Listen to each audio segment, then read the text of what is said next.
रघुनाथ जी हमारे रोरिया पहले ताकि रघुनाथ जी भगसर में आके रवा तड़का के मरनी भगसर में आके रवा तड़का के मरनी गौतम नारी अहिल्या के तरनी गौतम नारी अहिल्या के तरनी देखी रघुनाथ जी हमारी ओरिया कहनी देखी रघुनाथ जी हमारी ओरिया कहनी ताकी रघुनाथ जी हमारी ओरिया कहनी ताकी रघुनाथ जी हमारे श्रीमन नारायण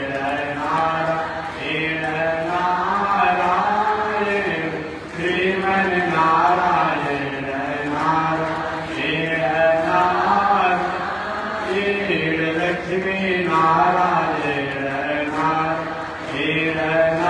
नारायण लक्ष्मी नारायण नारायण नारायण।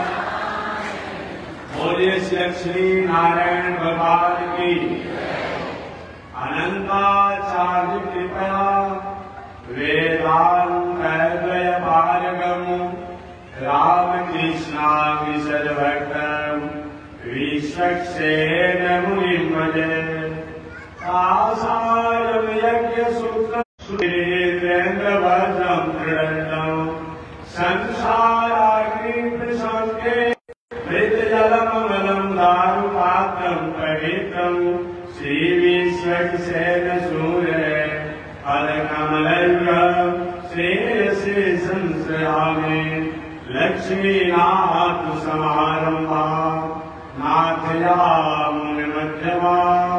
अस्मदाचार्य पर्यन्ता वन्दे गुरो परम्परा। नारायणाय विद्महे वासुदेवाय धीमहि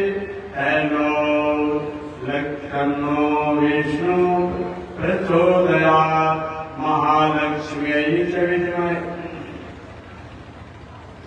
महालक्ष्म्यै च विद्महे विष्णुपत्न्यै च धीमहि तन्नो लक्ष्मी प्रचोदयात् तन्नो लक्ष्मी प्रचोदयात्।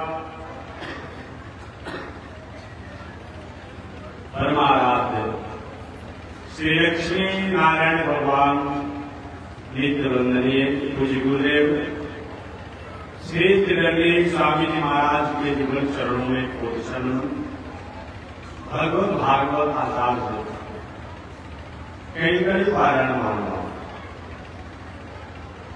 पिछले दिन श्रीमद् भागवत महापुराण कथा के माध्यम से दशरथ स्कंद की उतार कथा को पूर्ण किया गया। आज से इन पावन भूमि पर श्रीमद् भागवत महापुराण की 11वीं स्कंद की कथा में प्रवेश करेंगे।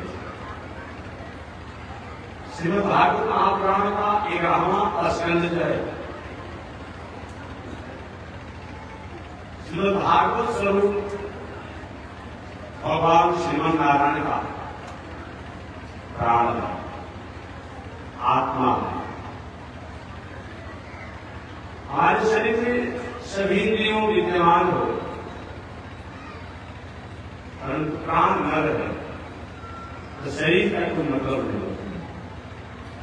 श्रीमद् भागवत महापुराण का हर श्लोक हर अक्षर ब्रह्ममय है,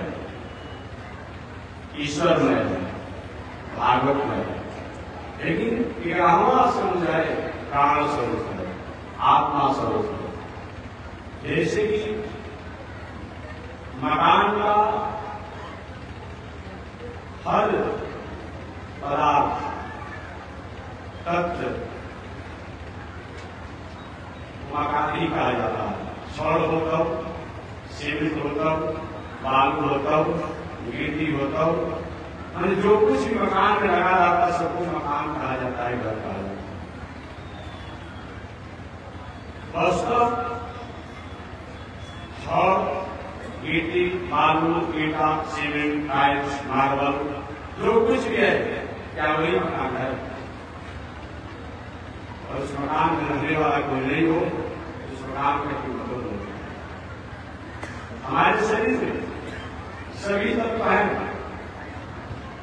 परंतु आत्मा की जो स्थिति है, आत्मा के कारण हम धर्म करते हैं, कर्म करते हैं, पूजा करते हैं, पाप करते हैं, यज्ञ करते हैं, दान करते हैं, तीर्थ करते हैं, व्रत करते हैं, गंगा स्नान करते हैं, वैवाहिक जीवन जिया जाता है, परिवार करने वाले बच्चों के साथ पाया जाता है, गुरुजनों के साथ पाया जाता है।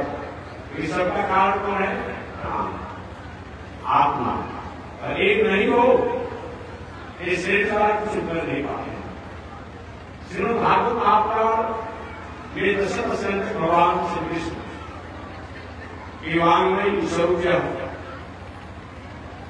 कोई मस्तक के समान है, कोई श्वास के समान है, कोई हाथ के समान है, परंतु श्रीमद् भागवत महापुराण है प्राण के समान है, आत्मा के समान है।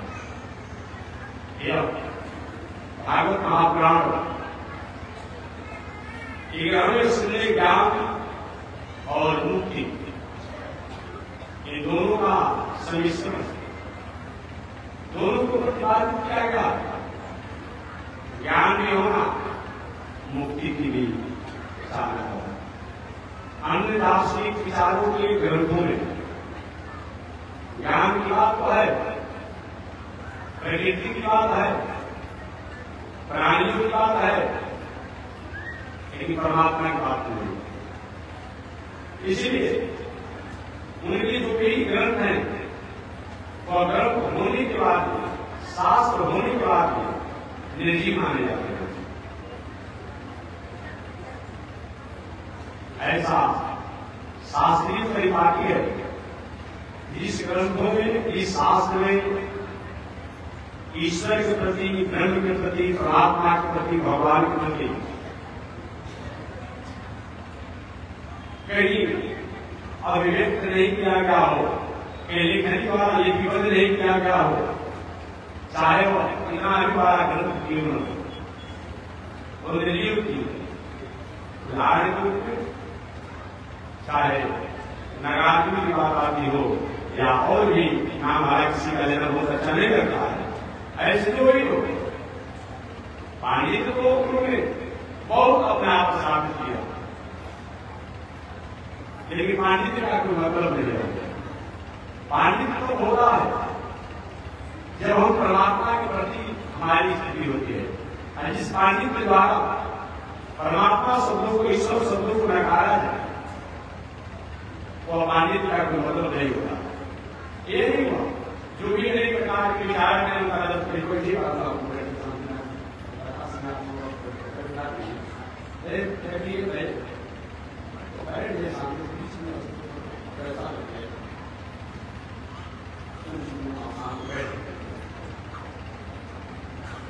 और जो भी शास्त्र है, हालांकि मैं नहीं कुछ कहना चाहूंगा, आकर एक मेरा हाथ नहीं जाए, चाहे बौद्ध दर्शन हो, जैन दर्शन हो, इस्लाम दर्शन हो, यहूदी दर्शन हो, पारसी दर्शन हो, सिख दर्शन हो, जैन दर्शन हो, कोई भी दर्शन है, भले ही उन्होंने प्रत्यक्ष रूप में परमात्मा को मानने में, स्वीकार करने में संकोच किए अपने लेखनी के द्वारा और वाणी द्वारा अलग करने में संकोच करते हैं, लेकिन परमात्मा से अलग कोई नहीं है। उन्होंने किसी ने अपने गुरु को ही परमात्मा मान लिया, किसी ने अपने फरिश्ता को परमात्मा मान लिया, किसी ने अपने दूध को परमात्मा मान लिया। माना जरूर आप किसी दर्शन की बात कर लीजिए, अरे मैं आपसे निवेदन करूंगा, सोशलिस्ट कम्युनिस्ट, चारवाक इत्यादि प्रकृति के जो विचार के आ गए, जो कहता मैं नहीं मानता, उन लोगों ने भी अपने अनुयायी है, प्रचारक है, जो उनके नेता है, उनको तो माना होगा ना, उसने भी तो मान लिया।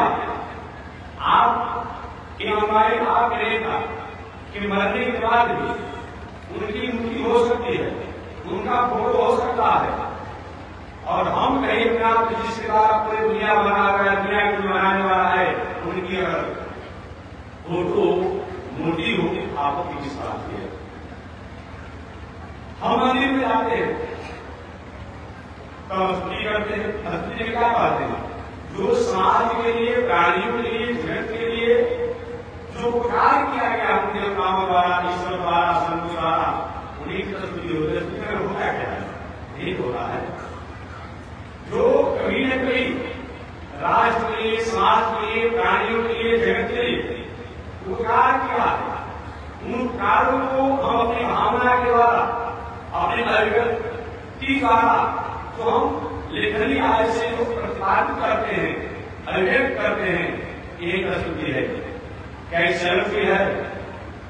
कोई अलग नहीं।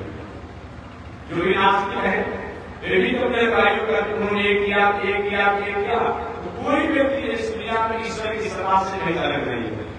हम प्रत्यक्ष भी मानते हैं, परोक्ष भी मानते हैं, और लोग क्या करता है?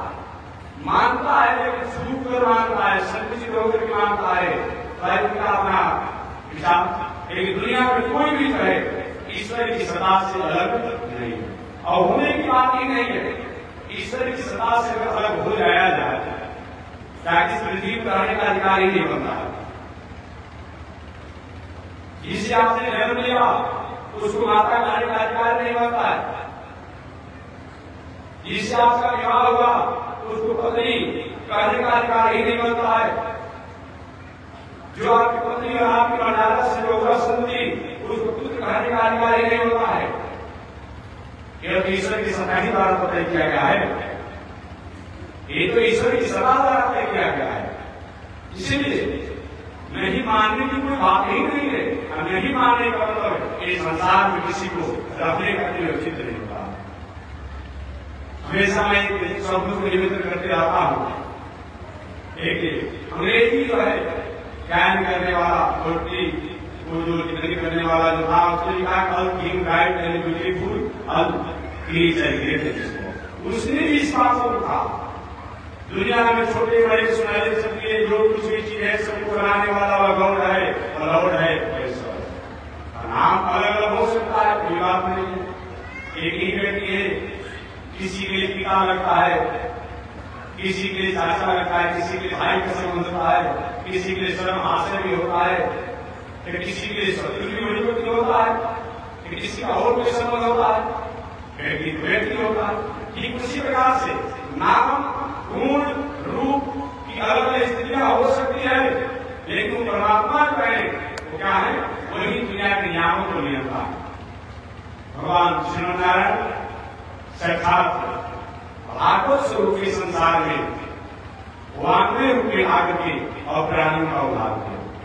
यह श्रीमद् भागवत महापुराण का 11वां स्कंध ज्ञान और मुक्ति को प्राप्त कराने वाला है। ज्ञान किसे कहते हैं? ज्ञान का मतलब क्या होता है? ऐसी समान भाषा में जानना हम कहते हैं। क्या जानना? हवाई जहाज का आविष्कार किसने किया? ये तो बहुत लोग जानते हैं। बाइसिकल का आविष्कार किसने किया? बहुत से लोग जानते हैं। केवल इतना ही जाना होता है? नहीं। हवाई जहाज के आविष्कार के नाम का आपने याद कर लिया आविष्कारक का, बाइसिकल के आविष्कारक का नाम आपने याद कर लिया है, लेकिन हमारे मनुष्य के शरीर का आविष्कार किसने किया? ईश्वर में महाराज का भगवान होते हैं क्या? वहां आपको संदेह नहीं है, वहां आपको शंका नहीं है, लेकिन शंका हो जाती है। ज्ञान का मतलब जिन तत्वों को जानने के बाद हमारे दिल में, दिमाग के, मन में, बुद्धि में जो दुनिया का नियंता है, सर्वशक्तिमान है, जो जगत को बनाता भी है, जगत को फलित भी होता है, जगत को विकसित भी करता है, अपने अपने इच्छानुसार जगत को समेट भी लेता है, उसको जानना यही ज्ञान है। केवल जानने से नहीं होगा। बुखार को ये सर्दी की दवाई को आप जान लीजिए कि हम दवाई हम टैबलेट हम गोली खाने से बुखार ठीक होगा, और दवाई का सेवन नहीं करेंगे तब बुखार ठीक होगा, सर्दी ठीक होगा, रोग ठीक होगा। तो जानना मैंने तो जानना नहीं, जान करके उस तत्वों से अपने को रमा देना, उसमें रम जाना, उसमें रमण करना, उसमें लय हो जाना, उसमें विलय हो जाना, इसी का नाम है जो शाश्वत है, जो सत्य है। उन शाश्वत और सत्य को जान करके उनको प्राप्त करने के लिए हमेशा उसमें लगे रहना ये क्या है। इसलिए दर्शन में, वेदांत दर्शन में, ब्रह्मसूत्र में, उपनिषद में, वेद में प्राय ये वाक्यों को निवेदन किया गया है। अभाव धर्म जिज्ञासा, अभाव धर्म जिज्ञासा। लेकिन यहाँ पर जिज्ञासा शब्द का प्रयोग किया गया है। पहले धर्म की जिज्ञासा करिए, धर्म की जिज्ञासा करे, वही पर की जिज्ञासा का पूरक हो जाता है।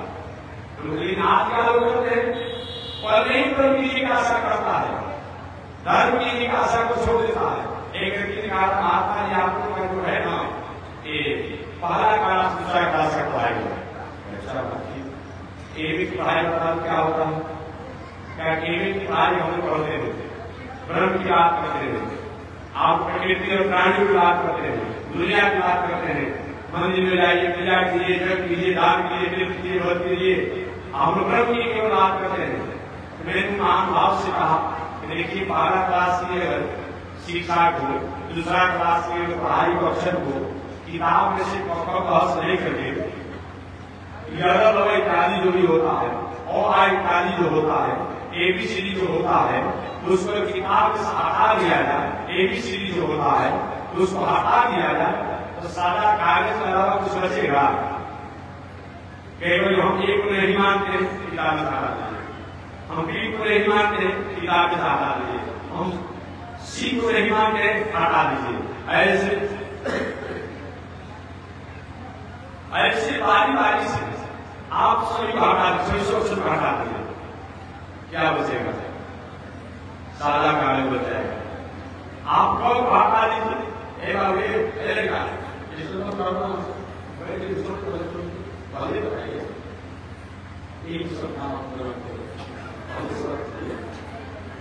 हटा दीजिए, कब हटा दीजिए, कुछ बचेगा। इसीलिए मैं निवेदन करना चाहता हूं, भगवान श्री कृष्ण अर्जुन को उपदेश दे रहे थे श्रीमद् भगवत गीता में, तो शायद भगवान ने विचार किया होगा कि अर्जुन और अर्जुन जैसे लोग में कहीं हो सकती है, कहीं काल के कारण, कहीं अंग दोष के कारण, कहीं उनमें अस्मिता आ जाए, अस्वभाव आ जाए, असरणता आ जाए, अमानता आ जाए। अतः भगवान ने मालूम यज्ञो दान तथा कर्म न त्याग, यज्ञ दान तब एक कहीं भी त्याग नहीं करना चाहिए। एक बारह क्लास के पढ़ाई गए, आप बारह क्लास के पढ़ाई, बारह क्लास के सब ज्यादा दूसरा बता क्या है, अंतिम में भी जग बनता है। ये जब आपको स्वाहा यही जग करने का पहले जिनको स्वाहा हमने किया, उन परमात्मा ब्रह्म परमात्मा को और आत्मा से उनका संबंध जोड़ देते हैं, वहां भी आहुति होता है। आत्मा को परमात्मा में लय कर देना, आत्मा को परमात्मा से जोड़ देना, ये भी तो जग है, जग से रखा हमारी नेत्र की चंचलता है, नेत्र की चंचलता को संयम करके परमात्मा के प्रति आकर्षित हो जाना, आकर्षण हो जाना, यही तो आहुति है। जो हमारी नेत्र की आहुतियां संसार के अटकाओं में बंद गई थी, नेत्रों की अपने आप जो देखने की शक्ति है, उन परमात्मा के छवि के प्रति, संतुष्ट के प्रति अर्पित हो जाना, यही आहुति है। हमारी वाणी द्वारा और असली शब्दों का गायन हुआ करता था, इस बार अच्छे शब्दों का अपने आप होना, यही तो अपने आप आहुति है। हमारे पैर कहीं गलत जगहों पर जाते थे, अभी अच्छे स्थानों पर लगाना यही तो आहुति है। हाथ पैर गलत कर्म होते थे, अच्छी कर्मों को करना यही तो आहुति है। और क्या होता है? और क्या होता है? कभी जग से अलग नहीं हो सकते हैं। यज्ञो दान, दान दान आंख, कान, हाथ, पैर, वाणी इत्यादि को उचित और उपयुक्त और उत्तम स्थानों से जोड़ देना यही दान है। आश्रय से कभी रुपया पैसा भी दान को जोड़ देना चाहिए, यही दान है। कहाँ से प्रयोग है? यज्ञो दान तब की बात बताएगा। तब का मतलब जो हम कर्म कर रहे हैं शास्त्रों द्वारा, आप पुरुषों द्वारा, महापुरुषों द्वारा बताने का, उसमें हर सपना दिशा बन करके उसमें हमेशा लगे रहना, तन्मयता बने रहना, यही मतलब है। कहीं से प्रयोग हो सकता है, कभी भी त्यागा नहीं आ सकता है। कैसे? चाहे एमए की पढ़ाई पढ़े तब या पीएचडी की पढ़ाई पढ़े तब या जितनी पढ़ाई पढ़ना हो, अगर किताब से ABCD और आप हटा दिया जाए तो किताब में कुछ बचता नहीं है। अक्षर को प्रमाला को हटा दिया जाए तो कुछ बचता नहीं है।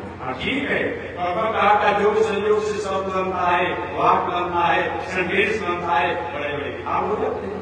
लेकिन हटा देने से और त्याग देंगे ऐसा नहीं होगा। अतः भगवान को श्रीमद् भगवत गीता में कहना पड़ा कि सब कुछ बहुत ऊंचाई तक पहुंच जाओ, लेकिन यज्ञ, दान, तप इत्यादि ये साधन कभी भी त्याग करना नहीं चाहिए। क्यों? पावनानी मनीषिणा, ये महापुरुषों को जो सुधार को चलने वाले उनको हमेशा प्रशस्त करता है, उनको उज्जवल करता है। इसका कभी भी त्याग नहीं करना चाहिए। उदाहरण के रूप में जिनकी रूम रूम में यज्ञ है, जग की वेद की ऋचाएं हैं, ऐसे मर्यादा पुरुषोत्तम भगवान श्री राम को यज्ञ नहीं कर सकता है। लेकिन वो भगवान श्री राम नई शासन में जग किए जी कथाएं आप जानते होंगे। वो भगवान श्री कृष्ण वे भी अपने पिताजी का में खाना बता रहा था, अपने पिताजी को जग कराए, कैसे मान लिया जाए? अतः मानवीय जीवन की पहचान है कि हमें ज्ञान होना चाहिए, और ज्ञान जो है वही मुक्ति का कारण है। अनंत में कहा गया है हृदय ज्ञान, ज्ञान से ही मुक्ति होती है। तो ज्ञान से मुक्ति का मतलब कि हमारा कर्म जो है परमात्मा में, भगवत में, ईश्वर में होकर कर्म किया जाता है, वही कर्म जो है ज्ञान हो जाता है, वही ज्ञान जो है मुक्ति का काल हो जाता है। मानस में 4 प्रकार की बात आती है। एक ज्ञान की बात आती है, भक्ति की बात आती है, उपासना की बात आती है, कर्म की बात आती है। मानस का कहीं कर्म को महिमा बता दिया, कहीं उपासना की महिमा बता दिया, कहीं ज्ञान की महिमा बता दिया, कहीं भक्ति की महिमा बता दिया। मानस का हो सकता है कि नहीं बात को द्वारा नहीं समझने का तो दूसरे में बच जाए, तो मानस ने कह दिया कि उन परमात्मा को भक्ति, ज्ञान, उपासना फिर कोई भेद नहीं है, कोई भेद नहीं है, कोई अंतर नहीं है। उन परमात्मा को सही माने प्राप्त करना है तो सबका समझने लेकर नहीं करना पड़ेगा। एक के बिना एक अभाव हो जाता है। कोई कहकर किसी के शरीर को मानते हैं, जीव शरण को मानते हैं, मुंह को मानिए, हाथ को अपना छिटाड़ा दशा दीजिए, नहीं होगा। हाथ को मानिए, मुंह को निशान कीजिए, नहीं होगा। हाथ को मुंह को मानिए, पैर को नहीं मानिए। मानने का मतलब तब होगा जब पैर, पेट, हृदय, हाथ, मुख इत्यादि से जो है सबको आपने माना तो माना है। एक मुंह की आरती कीजिए और हाथ को काटा दशा, ऐसा लगेगा। इसलिए उन परमात्मा को पहचानने के लिए, जानने के लिए, समझने के लिए हमें भक्ति भी करना है, ज्ञान भी हो सकता है, वासना भी हो सकता है और कर्म भी हो सकता है। ये चारों का समन्वय लेकर के हमें स्वीकार करना चाहिए। हमारे सुखदेव जी महाराज करते परीक्षित इसमें भागवत महापुराण का एक रामास्पंद है।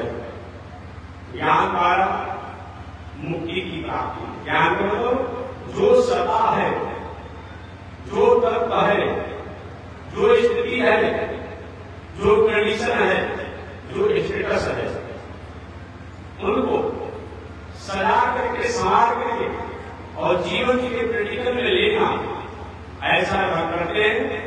ये क्या है? ये स्वयं मुक्ति बताया गया है। मुक्ति भी एक प्रकार की बात बताई जाएगी आगे। एक पुराणों का 9 लक्षण से संबंध श्रीमद् भागवत महापुराण का 11वां स्कंध है। वो 9 लक्षण का एक था मुक्ति। मुक्ति का मतलब क्या है? संसार में केवल संसारिक अवस्थाओं के लिए आए हैं, इसका और कुछ छोड़ा है। ये भागवत महापुराण का 11वां स्कंध जीव को प्रेत से सिर्फ श्री मार्ग में ले जाने का संदेश प्राप्त कराता है। ऐसा यह भागवत का 11वां स्कंध है। इस 93 स्कंध की कथा के माध्यम से हम और आपको संदेश प्राप्त होता है। और उसमें वो कव्यम कृतम कर्म स्वाहा और भी बताया गया हमारे आपके द्वारा किए हुए कर्मों का फल चाहे शुभ रूप में हो, अशुभ रूप में हो, ये प्राप्त होता है। हमने कोई कुसंजन किया है आज, जगने में, खाने में, पीने में, सोने में, जो सर्दी खांसी काम हुए, दूसरे का कुसंजन हमारे लोग नहीं हो गया। हमारा कुसंजन हमारे लोग बना हुआ है, हमको भले पता नहीं चला, लेकिन हमारा कुसंजन है। हमारी तबीयत, हमारी स्वच्छता पर किसी ने प्रभाव डाल गए तो अवश्य मेरे भोक्तव्यम कृतम कर्म द्वारा बताया गया है। निश्चित रूप में हमारे आप द्वारा किए हुए कर्मों का फल ही भोगना पड़ता है, भोगना पड़ता है, भोगना पड़ता है। इस भावना के माध्यम से भगवान श्री कृष्ण बताना चाहते हैं कि दुनिया में रहने वाले लोग, अगर हमारा परिवार ही क्यों न हो, हमारी पत्नी ही क्यों न हो, हमारा भाई ही क्यों न हो, हमारा पुत्र ही क्यों न हो, उसके द्वारा भी शास्त्र, मर्यादा, संस्कृति से कहीं हटकर कोई जीवन की दिनचर्या को किया जाता है तो उसका परिणाम उसको भोगना पड़ता है। हमें ब्रह्म होकर के भी, ईश्वर होकर के भी मैं उसको रोक नहीं पाता।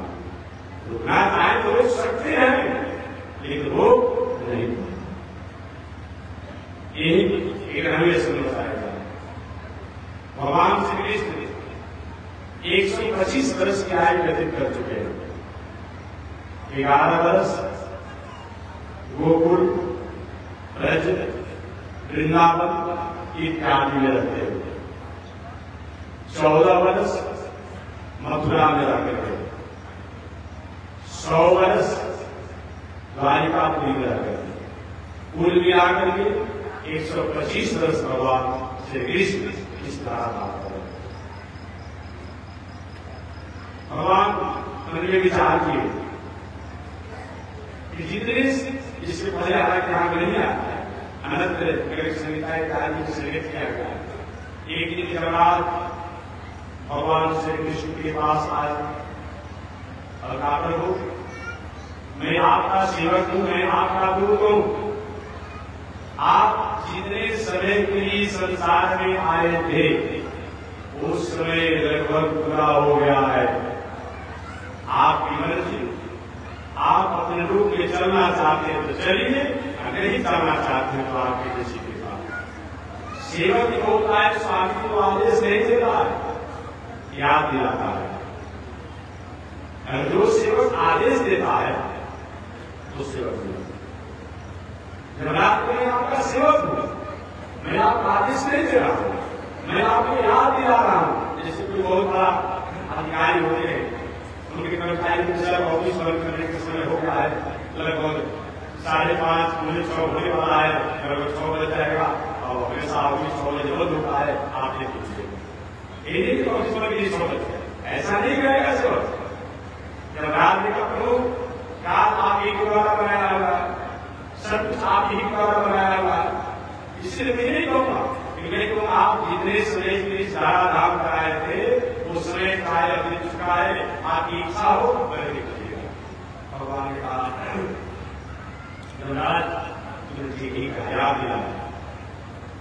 याद दिलाया मैं भी चलने की तैयारी कर रहा हूं कि मेरे साथ की समस्या है।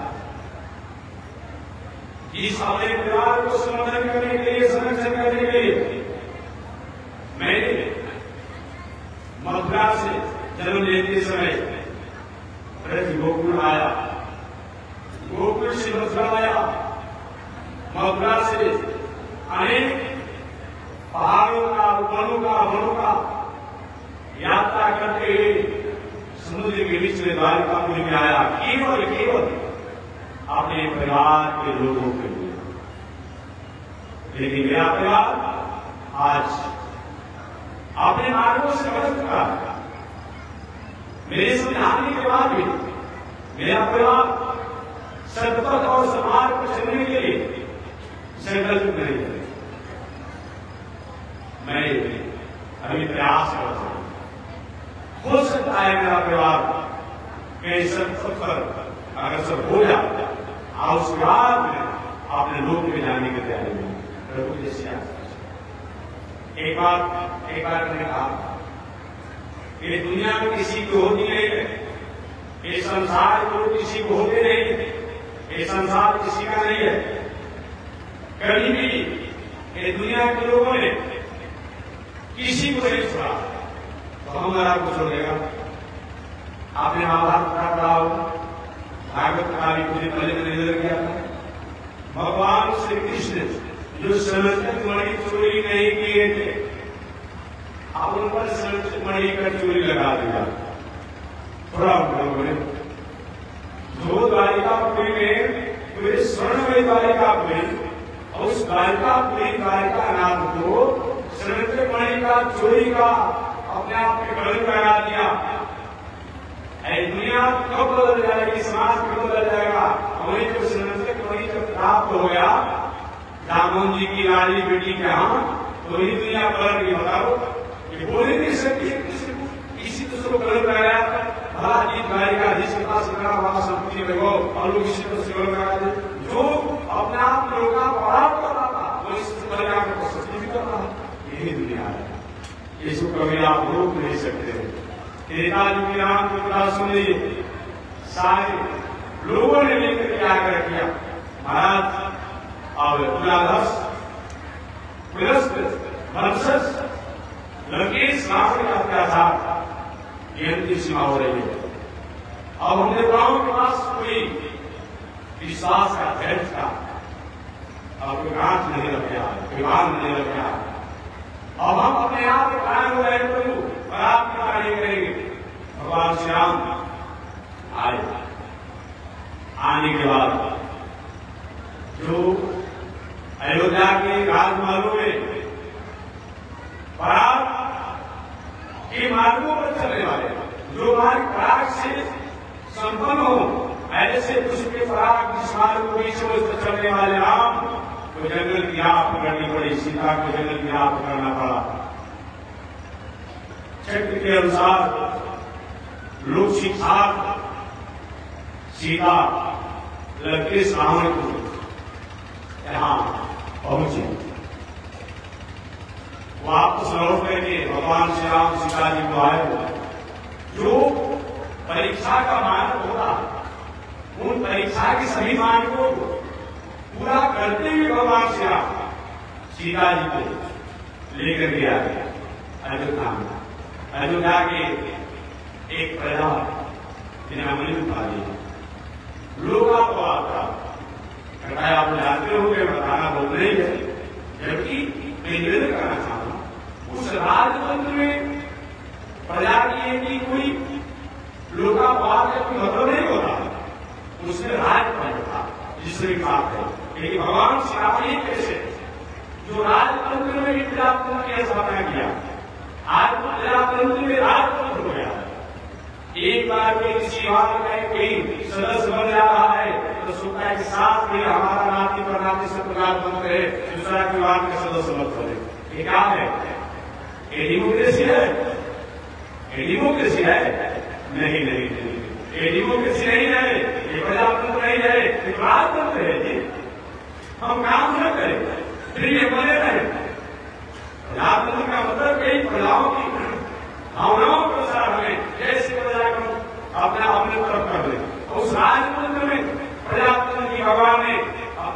स्थापना किया। सारे लोग कह रहे हैं कि सीता में कोई दोष नहीं है, परीक्षा के जो मार्ग है सब भगवान श्री राम पूरा कर चुके हैं। फिर भी एक प्रजा जो है अयोध्या का हमने उठाया, लोकापवाद के कुछ भी हो, सीता जी को स्वीकार नहीं किया जा सकता है। इनके आचरण पर, इनकी दिनचर्या पर शंका और संदेह को प्रकट किया जा सकता है। यह बात भगवान श्री राम तक उनके मित्रों और सब भगवान श्री राम के बेटे कैसे सुना जा रहा है।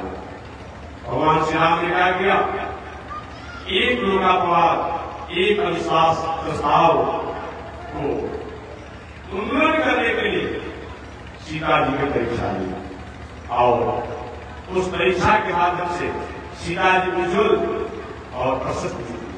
सब लोग जानते हैं दुनिया ने छोड़ा, किसी ने नहीं छोड़ा, तो हम आपको छोड़ देगा। हमेशा एक पौराणिक कहानी सुनाता हूं।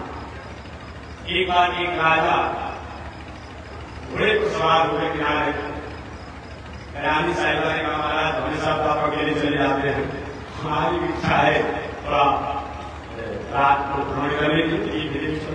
राजा साहब घोड़े पर सवार हुए, रानी साहिबा में बैठे हुए। कुछ ही आगे बढ़े लोग, बढ़ने के बाद एक नागरिक बंद हो गया। निर्दयी दुनिया में देखे जाते हैं, निश्चित देखे जाते हैं, एक राजा की निर्दयता हद हो गई। आपने भी बड़ा को बैठाया, अपनी बेटे खाया हुआ है, क्या मतलब होता है? राजा साहब ने क्या किया, पत्नी जी को उतार दिया और पत्नी जी को उतार करके सब अपने घोड़े पर चल गए। और कुछ ही आगे जब बढ़े हो गए, राजा ने चले, बताओ इस कुमार और ऐसे अपूर्व सौंदर्य साधनी करे, इसको पैदल चला आपने घोड़े को बैठा है, ये लिखा आपके। राजा भी हैरान हुआ, क्या करे भाई, चलो भाई तो पत्नी को ही बैठा और कहते रानी को घोड़े को बैठा दिया, अपने पैदल चल। कुछ ही आगे बढ़े, कुछ ऐसे मिले रास्ते में हद हो गया। इतना स्त्री लोलुप है, इतना पत्नी लोलुप है, बताओ पत्नी को घोड़े को बैठाया, अपने पैदल चल रहा है। ये दुनिया है, मैं कहना चाहता हूँ, दुनिया में किसी को छोड़ी नहीं है तो हम आपको भी नहीं छोड़ेंगे। आगे बढ़ेगा, सोचिए चलो हम भी नहीं बैठेंगे और रानी भी नहीं बैठेंगे, दोनों लोग पैदल चलने लगे और घोड़ा को लेकर चलने लगे। आगे रास्ते में जाओगे, हम को कह रहा था, इतना सुंदर घोड़ा है, बताओ पैदल चल रहा है। ये भी दुनिया है, दुनिया ने आपने किसी को छोड़ा नहीं है तो हम आपको भी नहीं छोड़ेंगे। बात समझे, भगवान श्री कृष्ण ने जब का जवाब मैं परिवार के लोगों को या तो समझा करके या तो संगठन को स्थापित करके या तो समेट करके मैं आऊंगा, मैं आप बातों को भावना को याद किया। चले भगवान विचार किए कि कैसे अपने परिवार के लोगों को समझाया जाए, कैसे समझाया जाए। प्रयास किए बाबा, बहुत प्रकार से अपने परिवार को बुलाए कि बेटा, कभी कभी संत महात्माओं का उदाहरण आ जाता है, कभी कभी तुम लोगों द्वारा कुछ खान पान, उठन बैठन, संगत में थोड़ी सी बर्ताव हो जा रही है, ये थोड़ा प्रतिष्ठा की बात है, इस पर विचार करो। अरे पिताजी से कोई बात नहीं, कोई माने पता नहीं। एक भी भगवान ने अपने सुधारमा नाम की सभा, ये समूह के प्रचलित मंडाल था, तो सुधारमा नाम की सभा में भगवान ने सभी बड़े बड़े विशिष्ट विद्वांसी लोग सब बुलाए। उसने अपने पुत्र जो कृष्ण शासन में हीन हो गए थे उन लोगों ने बुलाया और भगवान सुधारमा नाम की सभा में अपने आसन पर बैठे हुए। आसन पर बैठे एक बात कहते हैं, हे महानुभाव, हे पुत्र, हे शास्त्रों, इस संसार में मानवों को बिगड़ने के लिए या मानवों के विनाश के लिए 4 साधन बताए गए हैं। 4 साधन मनुष्य के पास आ जाए तो मानव को बिगड़ने से, विनाश होने से, ह्रास होने से कोई रोक नहीं सकता है। और कोई तो नहीं बोला, भगवान श्री कृष्ण के पुत्र जिनका नाम है सांब जी। क्या नाम है? सांब। सांब के बारे में मैंने बताया था, कल आपको बताया था कि सांब जो है वो 100 सांब है। सदाशिव और पार्वती इन दोनों ने जो स्वयं भगवान श्री कृष्ण के बेटा बन करके आए हो वही तो सांब है। एक दिन मैंने किताब से बड़ा सुनाया था कि एक बार शंकर जी और पार्वती ने आपस में कहा हो। शंकर जी ने कहा देवी जो करके जीवन प्राप्त कर लिया, मैं भगवान श्री कृष्ण का बेटा बनकर के जन्म लूंगा। पार्वती ने महाराज मैं बेटी बनकर जन्म लूंगा, आप कैलाश में रहेंगे। अंत में समझौते नहीं, दोनों लोग चलेंगे। तो वही पार्वती और शंकर जी के ओर से तेज से संपन्नता से सांब जी प्रकट हुए थे। 100 माने पार्वती और जाएगा 100 माने शिव, हम माने पार्वती। माने शिव और पार्वती दोनों के ऐश्वर्य तेज से जो प्रकट हुए थे। सांब जी देखने में मालूम पड़ता है सुंदर स्त्री, लेकिन देव पुरुष। ऐसे सांब जी अपूर्व सुंदर थे, अपूर्व सुंदर। सांब जी खड़े हो पिताजी क्या आपने कहा? भगवान के बेटा मैं यही कहा कि मानव जीवन में संसार में मनुष्यों के बिगड़ने के 4 साधन बताए गए हैं।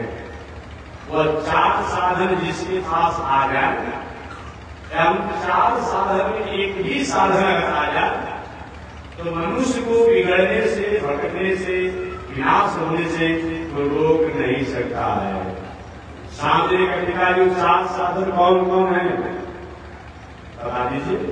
वही भगवान श्री कृष्ण ने कहा बेटा रूप यौवन संपत्ति प्रभुत्व विवेकता एकैकमप्यर्थाय किमुयत्र चतुष्टयम्। संसार में मनुष्यों के बिगड़ने के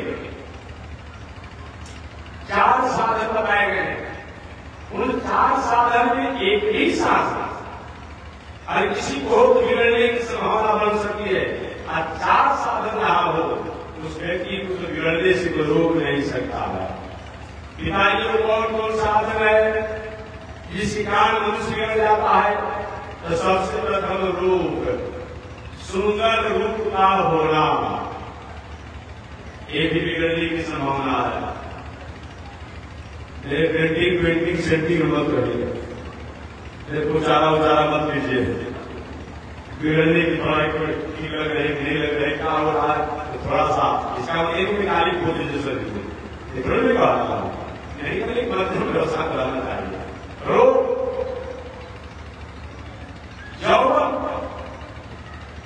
युवावस्था भले वृद्धावस्था हो गया हो, लेकिन मन की तरंगे युवा को युवावस्था होना ही है। लेकिन युवा में मन की उमंगे, मन की लहरें, मन की तरंगे एक है, एक ही युवा हो गई, एक ही युवा है, कि भटकने का संभावना बनी रहती है। संपत्ति तीसरा क्या है? संपत्ति होना, रूप का होना, यौवन युवावस्था का होना और संपत्ति का होना। उसके बाद प्रभुता, सत्ता, पद, प्रतिष्ठा। पद हो, प्रतिष्ठा हो, सत्ता हो, मान हो, समान हो। ये 4 चीज अगर मनुष्य के पास आ जाए तो मनुष्य को विनाश होने से, बर्बाद होने से कोई रोक नहीं सकता है। उसमें एक भी अगर आ जाए हो तभी मनुष्य को बर्बाद होने से कोई रोक नहीं सकता है। आज जिसके पास चारों हो वो व्यक्ति को भगवान ही बचा पाएंगे, बाकी दूसरा कोई नहीं बचा। भगवान श्री कृष्ण ने कहा बेटा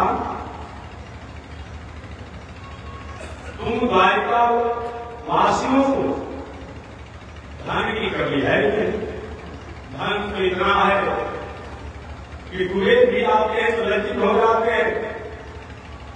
जहां तक प्रभुता की बात है,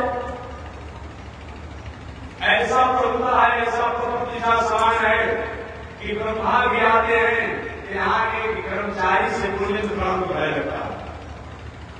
इतना बड़ा प्रतिष्ठा है।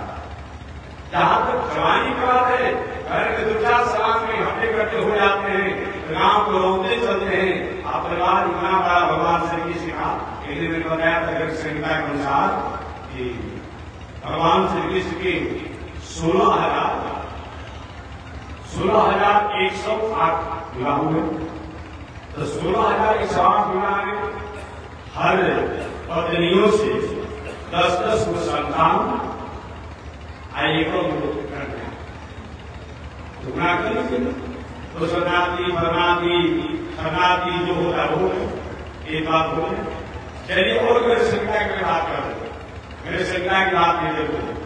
लिखा है कि भगवान श्री कृष्ण यानी यदुवंशियों के यदुवंशी बालकों को पढ़ाने के लिए, शिक्षा देने के लिए 56 करोड़ ब्राह्मणों की नियुक्ति हुई थी।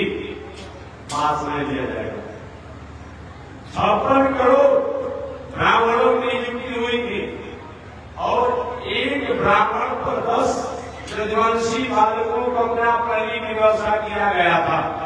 तो 56 करोड़ में 10 का गुणा कर लीजिएगा और आपको बताइएगा। 56 करोड़ में 10 का गुणा कर लीजिएगा और हमको बताइएगा। और सुन लीजिए लगभग 5 और 60 करोड़ हो गया ना जी, कितना हो गया बताइए आपको? 5 और 60 करोड़ यही होगा। तो शुरू कर दीजिएगा, ये हो गया। समझ लीजिए इतने तो भगवान श्री कृष्ण के परिवार में बैचलर थे, बैचलर आप समझ गए। अब उतने ही बैचलर पार कर गए होंगे, अब उतने ही बैचलर प्रवेश करने वाले होंगे बैचलर में। अब जोड़िए कितना हो गया?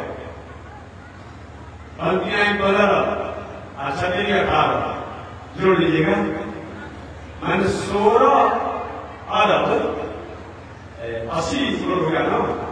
सूच बना कर लीजिए, पहले सवाई अपने को नाम तो पास बना कर लीजिएगा। लगभग 16 अरब 80 करोड़ खाली उस बैचलर पढ़ने वाले बैचलर पार कर प्रवेश करने वाले होते और तो सारा पूर्व कर गया। इसलिए विस्तार छोड़ दीजिए, कहते कि जनसंख्या बहुत बढ़ गई। पूरे विश्व की जितनी जनसंख्या है उतना तो भगवान श्री कृष्ण की जनसंख्या था नहीं, जनसंख्या बढ़ गया।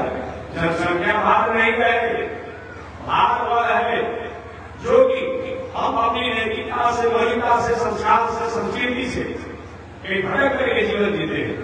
पृथ्वी माता कहती है जनसंख्या का भाग संतुलित प्रभाव नहीं होती है, क्योंकि इस संसार में आकर के अपने मार्गों से, अपने आचरण से, रहन सहन से भटक करके जीवन जीता है, इसलिए इतिहास भाग हो जाता है। एक महोदय जी महात्मा जी को भी कहा, एक सरकार की जो प्रक्रियाएं चल रही है चुनाव का क्या विचारधारा है। हमने कहा कि पूरी जैसी सरकार होती जा रहे थे उसकी अनुकूलता, उसके आदेश वही मैं अनुमोदन करता हूँ। जहाँ रहना चाहिए उसे राजा के बात में मानना चाहिए। आज की सरकार के पास है कि जितना हमारी जनसंख्या है इसी की हम व्यवस्था स्वास्थ्य की, सुरक्षा की, शिक्षा की, संगत की, दवा औषधि की हम दे सकते हैं। अच्छी बात है। उस तरह की सरकार राजा होते थे उनको लोगों की देने की व्यवस्था उनका क्षमता थी, उनको दे रहे थे। लेकिन आज यही सरकार के पास है, करना चाहिए। इसलिए इस प्रति आपत्ति नहीं। जो भी नियम हो उस नियम में हमें अपने आप सम्मिलित होना ही चाहिए। चलिए मैं प्रश्न कर रहा हूँ, इतना बड़ा भगवान श्री कृष्ण ने कहा पुत्रों धन की कमी नहीं, कुबेर जी और लक्ष्मी जी भी बैकुंठ में रहने वाली जब द्वारिकापुरी में आती है तो अपने को थोड़ी सी संकुचित हो जाती है। इतना के बाद लेके सब सोने से मारा गया। आज मैं तो थोड़ा सा 2-4 रुपया कमा लेते हैं, 19-20 करके 19 करके आप थोड़ा सा कमा लेते हैं, क्या करते हैं सबसे पहले सिकड़ी लगाएंगे तो पहले दिखाएंगे मलिया, इसी दिखा जाएगा ना और गाय दिखा जाएगा। सिकड़ी भीतर कौन है रात भर निकाल सकता है, मैंने जाना तो धनी बन जाते हैं। इतना अहंकार करते हैं, इतना अहंकार करते हैं कि सिकड़ी कहीं मैंने इस बात के बदला जीवन भर दिया। तो इस द्वारिकापुरी में दीवार से लेके दीवार से लेके खमा से लेकर सब सुंदर बढ़ा गया। कितना बड़ा धन भाई। एक बार एक महापुरुष ने निवेदन किया, देखिए अहंकार काहे करना चाहिए। एक रुपये लेटेस्ट, चाहे ओवर लेटेस्ट कर सकते हैं, लेटेस्ट मत करिए, ओवर लेटेस्ट कर सकते हैं। एक ओवर लेटेस्ट अपने आप हाई फाई कोई गाड़ी 5-10 करोड़ रुपया की, 20 करोड़ रुपया की, 25 करोड़ रुपया की आप खरीदते हैं तो थोड़ा सा देवी जो गाड़ी को चढ़ना होता है तो थोड़ा एक गाड़ी देगा। गाड़ी में चढ़ते समय उतरते समय आप एक भीड़ भाड़ का होती है ना तो थोड़ा सा शीशा खोलेंगे, उठाने में 20 करोड़ की गाड़ी में चलता है। कितना अहंकार। एक गाड़ी आपने खरीद लिया तो अहंकार कर रहे हैं। जो गाड़ी कंपनी का मालिक है ऐसे सैकड़ों हजारों गाड़ी रोज बनाता है तो कितना बड़ा आदमी है जी। काहे का अहंकार कर रहे हैं। एक हेलीकॉप्टर जहाज पर चढ़ गए तो जहाज चढ़ गए थे, ऐसा जहाज बनाने वाली कंपनी है वो कितना बड़ा धनी है। काहे का अहंकार कर रहे हैं, बोलिए ना कैसा अहंकार थी, किस प्रकार का अहंकार थी। अतः भगवान श्री कृष्ण ने मानव द्वारिकापुरी में हम लोग के पास धन की कमी नहीं, धन की कमी नहीं है। धन तो इतना है मत पूछिए। जहां पे बल की बात है, बल भी इतना मैंने बता दिया कि कोई किसी का अपने आप में उसमें कोई था ही नहीं। धन की कमी नहीं, बल की कमी नहीं। जहां पे बल की बात है तो बल तो होगा कि ब्रह्मा जी जो आते हैं रानी कुमारी द्वारिकापुरी में थोड़ी सी सिमटते हुए आते हैं, कहीं चलने में बोलने में कहीं गलती मत हो जाए तो वहां के कर्मचारियों से मिलते हैं मेरे प्रति ठीक ठाक प्रभु की है दृष्टि हमारा ठीक होगी। इतना बात है। भगवान ने कहा धन की कमी नहीं, बल की कमी नहीं, पद की कमी नहीं और रूप में बहुत। एक दिन मैंने बताया वृंदावन की मदद के लिए कहा है कि अगर किसी बात नहीं तो शहर में सारे परिवार को अपूर्व सुंदर मैंने शाम की बात बताई दिया। कृष्ण की बात का ध्यान देंगे। एक ब्रज का कवि ने कहा कि इस खासियत इस बात की है, इस खासियत इस बात की है तुम हो लाला और लाला की जगह पर अपने आप में तुम हो लाला और लाला की जगह पर कहीं लाली कन्या हो जाते तो तुम्हें देखने के लिए करोड़ों लोगों की गर्दन रोज पड़ जाती। इतना सुंदर भगवान श्री कृष्ण है जी। इसीलिए तो मधुरम अधरम मधुरम इत्यादि जो गुणात्मक किया गया है सब उसका मधुर है। कपूर से लेकर के गाल से लेकर के नेत्र से लेकर के बाल से लेकर के मुस्कान से लेकर के वस्त्र से लेकर के पिलापन से लेकर के सब मधुर है आपके। ऐसे भगवान ने कहा हे पुत्रों धन की कमी है नहीं, बल की कमी है नहीं, पद की कमी है नहीं, रूप वैभव सब की कमी नहीं है। ये द्वारिकापुर में सब कुछ भरा हुआ है। लेकिन कभी तुम लोगों द्वारा संत महात्माओं के प्रति थोड़ी कुछ न कुछ अवमान्य उदासी व्यवहार कर दिया रहा है। खान पान रहन सहन कुछ भटकाव कर देते हो। अतः इस पर विचार करो। मैं सब का भाव होने के बाद भी द्वारिका के हाथ होने के बाद भी मैं कुछ कर नहीं पाऊंगा। सामने ने पूछा पिताजी ये 4 साधन हो तो मानो की बिगड़ने का उपाय है क्या? इन 4 साधन होने के बाद ऐसा भी कोई साधन है, ऐसी कोई सूत्र है, ऐसी कोई दिनचर्या है जिनको हो जाने से ये साधन द्वारा कहीं किसी प्रकार का भटकाव निकल जाए? अरे भाई यहीं पर माखन लाओ, राबड़ी रखाओ, मालपुआ रखाओ, सब कुछ रखा हो, आकाश से दृष्टि की संभावना हो, कोई कहते कितना किया हुआ परिश्रम है, सारा पकवान सारा भोजन सब बर्बाद हो जाएगा। आस पास में कोई मकान नहीं है तो कुछ ऐसा कोई ऐसा उपाय जो जाए तो सुंदर अपने आप साथी चुटकिला बनाकर रख लीजिए, थोप लीजिए, सारा पकवान सुरक्षित हो जाएगा। यही उपाय है। उन बालकों ने पूछा पिताजी धन को हो जाने से, बल को हो जाने से, पद को हो जाने से, रूप को हो जाने से, वैभव ऐश्वर्य को हो जाने से मनुष्य को भटकने की संभावना बनी रहती है। तो क्या ऐसा कोई उपाय कि सब 4 साधन हो और 4 साधन को होने के बाद भी भटकने का कोई गुंजाइश नहीं हो? हाँ है। वो क्या है? उसका नाम है विवेक। क्या नाम है? विवेक। अगर विवेक से धन का उपयोग किया जाता है बल का उपयोग किया जाता है, बल का उपयोग किया जाता है, वैभव का उपयोग किया जाता है। चाहे कितना भी धन हो जाए, कितना भी बल हो जाए, कितना भी पद हो जाए, कितना भी वैभव हो जाए, व्यक्ति को भटकने की गुंजाइश नहीं। आगे बालकों ने पूछा, पिताजी बताइए वो विवेक कैसे प्राप्त होती है? विवेक शुद्ध कैसे होता है? जिस विवेक को हो जाने से व्यक्ति को भटकने की संभावना नहीं है। अगर विवेक ठीक नहीं होता है तो विवेक कैसे दूषित होता है? इस विवेक के भ्रष्ट होने से ये चारों साधन होने के बाद ही हमें भटकाव में जाना पड़ता है। और विवेक शुद्ध होने से ये चारों साधन में रहने के बाद भी हमें भटकने की गुंजाइश नहीं है। तो विवेक कैसे शुद्ध होता है और विवेक कैसे विभ्रमित होता है, इसके बारे में बताएं भगवान श्री कृष्ण का कभी नहीं बताऊंगा, लेकिन मैं अभी नहीं बताऊंगा। इस कथा को कल में बताऊंगा। इस समय से आपको घर में छोड़ देना है, 100 हमारा समय तो ठीक कल मैं बताऊंगा। मानव जीवन में धन होने के बाद, बल होने के बाद, पद होने के बाद, होने के बाद जीवन में अगर विवेक हो जाता है, चाहे वो धन कितना भी हो, बल कितना हो, पद कितना हो, कितना हो, वो हमारे लिए कार्य होता है। अगर इन विवेक भ्रष्ट होता है, किन दुर्गुण के नाम भ्रष्ट होता है, इन दोनों पर क्या चर्चा कल होगी। आज इसी के साथ पानी मिला। एक बार भगवान का नाम ले, आगे परमात्मा के लिए सीखिए। श्रीमन नारायण लक्ष्मी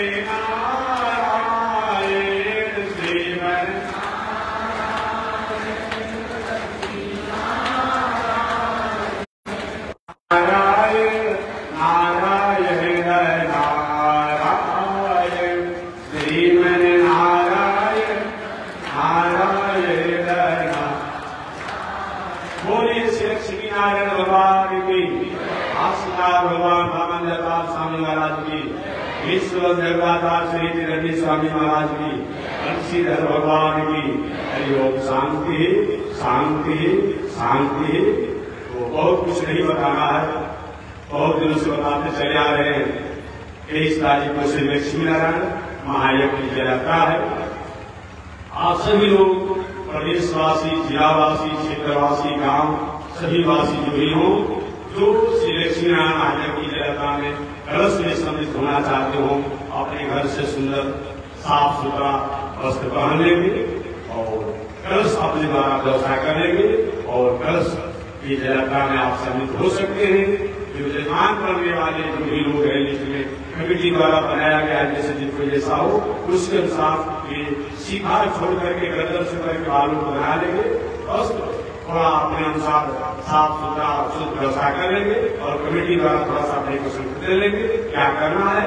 इस प्रकार से जो जग और जल यात्रा में आप सम्मिलित होंगे। साथ ही साथ इस पावन आयोजन के अवसर पर सुदूर देश से, प्रदेश से, क्षेत्र से, तीर्थों से, अयोध्या, मथुरा, वृंदावन, काशी इत्यादि बक्सर क्षेत्रों से आने वाले संत महात्माओं की कथा प्रवचन उपदेश होगा। तो उसको भी आप थोड़े मैंने कहा था कि हमारा आपका अभी तक कोई एग्रीमेंट नहीं था, मैं कथा सुनाते रहा, आपको सुनते रहे, लेकिन कम से कम 7 दिन के लिए तो आप एग्रीमेंट कर ही लीजिए। क्या एग्रीमेंट है? अभी तो जग समिति के लोगों द्वारा आपसे चंदा मांगा गया है और भी सहयोग आपने दिया है, बहुत अच्छी बात है, लेकिन हमारा जो चंदा है कि कम से कम 7 दिन एकदम से बात में नहीं गया। 22 तारीख है ना, 22 तारीख से 28 तारीख तक 28 लग रहा है, 28 ग्रहण भी लग रहा है। तो 22 तारीख से 28 तारीख तक 8 बजे नहीं होगा, बाद में होगा, एक कम से कम कल हम 12 बजे से पूरा शुरू कर दे। 10 या 10 बजे से हो रहा है, तो 10 बजे दिन से लेकर और 6 बजे सायंकाल तक, और उसके बाद 1 बजे से और 8 बजे से हमारा समय फिक्स किया गया है कि 8 बजे सुबह से लेकर के 6 बजे सायंकाल तक होगी, लेकिन 8 बजे सुबह से लेकर के 6 बजे सायंकाल तक आप कथा पंडाल में संकल्प होकर के आप में रक्षा बंधवा करके और तब कथा का श्रवण करेंगे। तो कथा का और फल रहेगा। भागवत कथा होगी, वाल्मीकि रामायण कथा होगी और रामचरितमानस होगा, गीता होगा। कथा सुनाने के लिए आप ही के क्षेत्र के जो परिचय नहीं बताना है, आचार्य श्री रत्नेश जी महाराज भी आए हैं क्या? तो भाई अपना जन्मभूमि है, आइएगा। भगवान श्री राम ने भी रामचरित मानस कहा जन्मभूमि में परम सुहावन, अपने मानस को आइए बहुत नहीं आता है। हम तो कभी कभी आप सुन लेते हैं ना, तो सुनकर हमको बहुत आनंद आता है, बात से चलते हैं। तो ऐसे भाई कहा तो एक इनकी हुई कथा वाल्मीकि रामायण पर कथा हो जाएगी, और काशी से श्री पुंडरीक शास्त्री जी महाराज आने वाले हैं, उनकी भी कथा होगी, उनको आएंगे। मारुति जी महाराज बनारस से आएंगे। हमारे बैकुंठनाथ स्वामी जी पहले इसके बाद सुना चुके हैं, वो भी आज रात में पास कर देंगे। मुक्तिनाथ स्वामी जी की कथा वो भी आएंगे, और चंद्रपुर स्वामी जी वृंदावन वो भी आएंगे, और भी सब महात्मा ने जो कथा सुनाए हैं सब आ रहे हैं। तो सबकी कथा होगी कम से कम कल से 10 बजे 3 से लेकर और 6 बजे सायंकाल तक आप कम से कम जो आपने एग्रीमेंट किया है उस एग्रीमेंट को पूरा कर सकते। और कम से कम कोई कागज पत्र नहीं किए, लेकिन हमने वाचिक कहा और वाचिक आपने सुना, बात सुनिएगा। तो एग्रीमेंट ऐसा नहीं कोई का प्रयोग किया, हमने वाचिक एग्रीमेंट किया, आपने वाचिक रूप से सुन लिया हमारी वाणी को। तो कम से कम कल से 10 बजे 3 से लेकर 6 बजे सायंकाल तक इस कथा पंडाल में अपने घर से भोजन साधन करके और आकर कथा सुनिए, क्योंकि 7 दिन के बाद 18 दिन तो आपके पास भी समय नहीं है, और हमारे पास भी हम भी कहीं आगे की यात्रा करेंगे। और तो मैं कुछ नहीं मांगता हूँ, मांगना क्या है? बिन मांगे मोती मिले, मांगे मिले नहीं है, क्या मांगना है जी? मांगने से मोहर मिलता है, एक मिनट मिलता है? नहीं नहीं, बिन मांगे मोती मिले, कर्म कर ले, कर्म करते हैं अपने आप में। और कमेटी को आपसे मांगनी है, मांगना ही चाहिए। बिना मांगे जब होगा भी नहीं है, लेकिन जिनको मांगने का अधिकार दिया गया है जब समिति को, मांग रहे हैं, भरपूर मांग रहे हैं, पूरा प्रदेश में शुरू किया है। मांगना ही चाहिए, मांगना ही चाहिए। आज एक पद परंपरा से चाहे भगवान श्री कृष्ण की हो, भगवान श्री राम की हो, सर्वत्र जग में सहयोग लिया है, लेना ही चाहिए। ये होगा तो मैं निवेदन करना चाहूंगा कि अगले कल 10 बजे 3 से लेकर के 6 बजे सायंकाल तक कथा पंडाल में आकर के कथा में साधक आमंत्रित है। बाकी अगले दिन से जो होगा कल के बाद वो 8 बजे सुबह से लेकर के और 6 बजे सायंकाल तक कथा पंडाल में रहेंगे। 6 बजे के बाद और भी संत महात्माओं को होगा, अपने थोड़े पूर्ता देख लेंगे, लेकिन बाकी ये समय जो है ये आप समय हौसले बड़े बड़े विद्वानों का, कथा व्यासों का, महंतों का, संतों का कथा इसी समय को होगा। 8 बजे सुबह से लेकर के 6 बजे सायंकाल तक कथा होगी। कल की प्रारंभ 10 बजे या 12 बजे दिन से होगी। आप आकर अपने हाथ में रक्षा बना करके और संकल्पित कथा सुनिए। जजमान रहेंगे, बाकी स्त्रियां माताएं रहे, पुरुष रहे, ये सब लोग कथा सुनने के लिए कल साधक आमंत्रित है। जय श्री नारायण, जय श्री।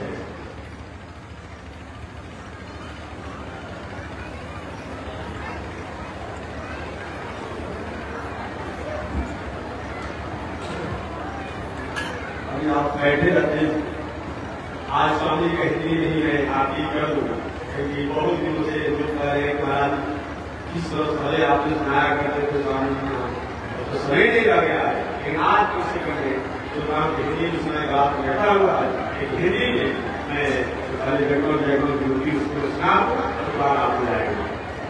जगमग जगमग ज्योति जगी है, जगमग जय गुरु आरती होने लगी है, गुरु आरती होने लगी है। तिलके भवना मलक सिंहासन, तिलके भवना मलक सिंहासन, तापर राजत जगत प्रकाशन, तापर राजत जगत प्रकाशन, वेगी छवि मति देव पगे है, वेगी छवि मति जगमग जगमग ज्योति जगी है, जगमग जगमग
भगवान की, लक्ष्मी वेंकटेश भगवान की, लक्ष्मी नरसिंह भगवान की, हैदरी भगवान की, परशुराम भगवान की, हेमंत भगवान की, तुलसी सालग्राम भगवान की, गोदारनाथ भगवान की, सीतारामचंद्र भगवान की, राधा कृष्ण चंद्र भगवान की, हरिदास भगवान की, मुक्ति नारायण भगवान की, भरतराज भगवान की, जगन्नाथ भगवान की, जगनारायण भगवान की, आदिकेश्वर भगवान की, वेद भगवान की, वाल्मीकि रामायण की, भागवत महापुराण की, विष्णु पुराण की, भगवत गीता की, रामचरितमानस की, वैदिक सनातन सभी ग्रंथों की, वैदिक सनातन सब धर्मों की, वैदिक सनातन सभी आचार्यों की, गंगा महारानी की, महावीर स्वामी की, जगतजननी जगदम्बा की, वैष्णवाधिराज शंकर जी महाराज की, श्री भास्कर भगवान श्री रामानुजाचार्य स्वामी जी महाराज की, श्री भास्कर भगवान श्री रामानुजाचार्य स्वामी जी महाराज की,